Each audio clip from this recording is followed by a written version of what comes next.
Hello guys, मेरा नाम है रवि और स्टडी ग्लो में आपका बहुत बहुत स्वागत है। दोस्तों, आपको पता है कि इजराइल में युद्ध चल रहा है और युद्ध अब भयंकर मोड़ पे पहुंच चुका है। युद्ध इस हद तक है कि बदला लेने के लिए इंसान जानवर से भी बदतर बनता जा रहा है। खास करके जो आतंकवादी हैं उन्होंने अपनी क्रूरता पार कर दी है, पार इस हद तक कर दी है कि वो क्या कर रहे हैं, लोगों को मौत के घाट उतार रहे हैं, किसी को भी पा रहे हैं, उसको मार रहे हैं। अभी एक न्यूज आई थी, उसमें क्या था कि एक औरत प्रेग्नेंट थी तो उसके बच्चे को मार दिया गया और उसके पेट से निकाल के फेंक दिया गया। तो आप समझ सकते हैं कि ये जानवर से भी बुरी हरकत है। कहा जाता है ना कि इंसान जो होता है भगवान का रूप होता है, लेकिन जब वो इंसान जानवर बनता है तो बहुत बदतर जानवर बनता है, और वही इस युद्ध में देखा जा रहा है। उसी को देखते हुए दोस्तों, अमेरिका ने भी क्या किया है, लगातार एक्शन लिया है, क्योंकि युद्ध के दौरान लगभग 14 अमेरिकी नागरिक जो थे वो मारे गए थे। उसके बाद क्या हुआ कि जो आतंकवादी थे उन्होंने क्या किया था कि लगभग 100 से 150 के आसपास जो इजराइल पीपुल थे उनको क्या किया था, उन्होंने बंदी बना लिया था, और उसी में अमेरिका के नागरिक भी थे। अब अमेरिका जाहिर सी बात उन्हें छुड़ाएगा या छुड़ाना चाहेगा और कोशिश करेगा। इसी को देखते हुए अमेरिका ने क्या किया, सबसे पहले अपना स्पेस क्राफ्ट वहाँ पर उतारा, कहाँ पे, इजराइल पे, फिर अपना प्लेन भी उतारा है वहाँ पे। और यह जो खबर है काफ़ी ज़्यादा चर्चित हो रही है, क्योंकि अगर अमेरिका इस युद्ध में आता है, हालांकि जरूरत इसकी नहीं पड़ेगी, मैं आपको बता दूं कि इजराइल बहुत ही कुछ दिन के अंदर आप देखेंगे ये सारा मामला खत्म हो जाएगा, क्योंकि इतने ताकतवर वो नहीं है। लेकिन अगर अमेरिका इस युद्ध में आता है तो ईरान जैसे देश हुए, इराक जैसे देश हुए, इसकी बहुत संभावना है कि वो भी और ज़्यादा सपोर्ट करने लगे। यहाँ पे जो बाइडेन ने एकदम साफ संकेत दिया है कि हम अपने नागरिकों को छुड़ाने के लिए पूरा प्रयास करेंगे, इसमें हम कोई भी कंजूसी नहीं बरतेंगे।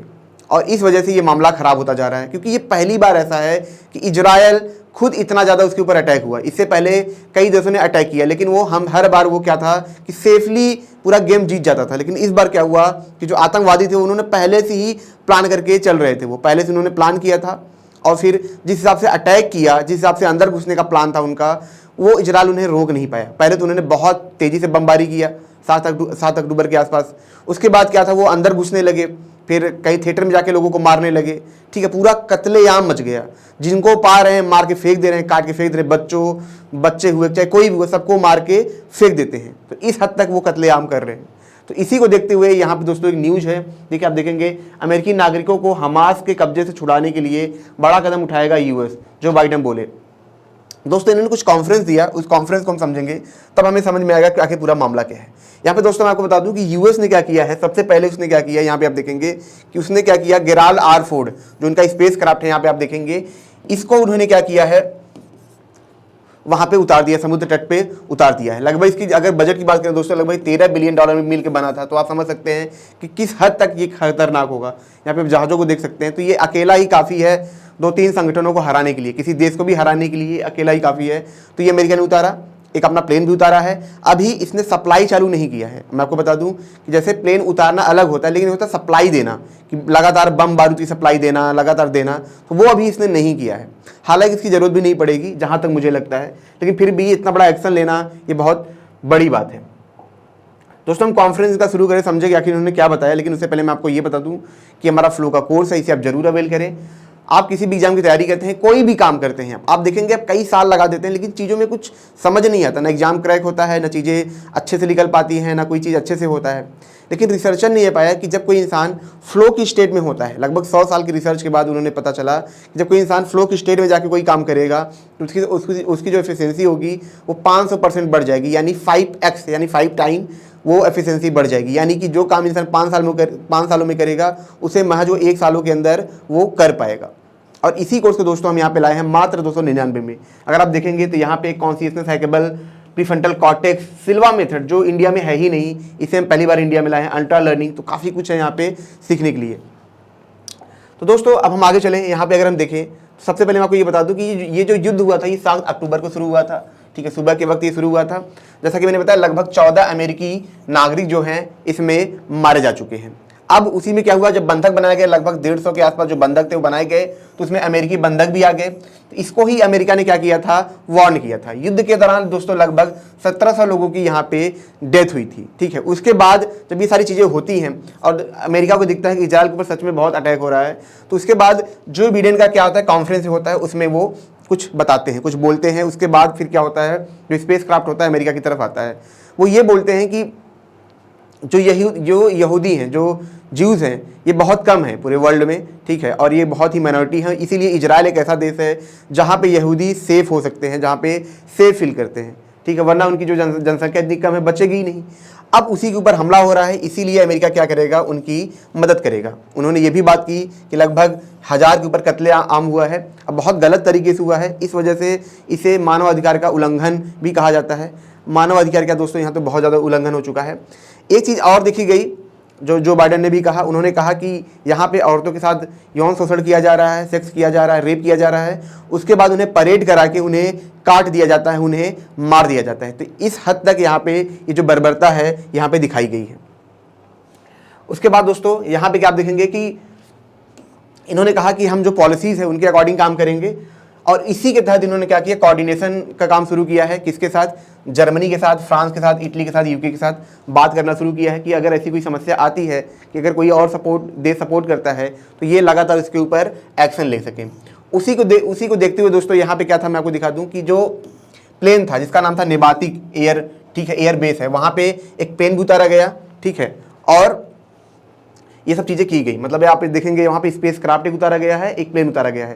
जैसा कि मैंने बताया, बम की सप्लाई अभी नहीं शुरू हुई है, गोला बारूद की सप्लाई अभी नहीं शुरू हुई है, लेकिन इसके बहुत ज़्यादा चांस है कि वो शुरू हो सकता है। इसमें कोई वो नहीं, अमेरिका खुलेआम सपोर्ट करेगा और कोई कुछ नहीं कर पाएगा। लेकिन जैसे ये जब प्रेस कॉन्फ्रेंस हुआ, जब ये सब आया, तो वहाँ से एक इराकी जो ग्रुप है, मिलिटेंट है, जिनका नाम है इराकी यमनी, उन्होंने भी क्या किया, इसके ऊपर एक अपना स्टेटमेंट दिया कि अगर अमेरिका यहाँ पे आता है तो हम भी पूरी तरीके से इसमें कूदेंगे। अब देखिए यहाँ पे बात समझने की बात है, ये जो मिलिटेंट्स ग्रुप है इनको कौन सपोर्ट करेगा? इराक, ईरान, यही सब करेंगे। तो जैसा कि मैंने बताया था कि जैसे ही अगर अमेरिका इंटर करेगा इस युद्ध में, तो बाकी जो देश हैं, ठीक है, जो एंटी इजराइल हैं, वो भी खुल के सामने आएंगे।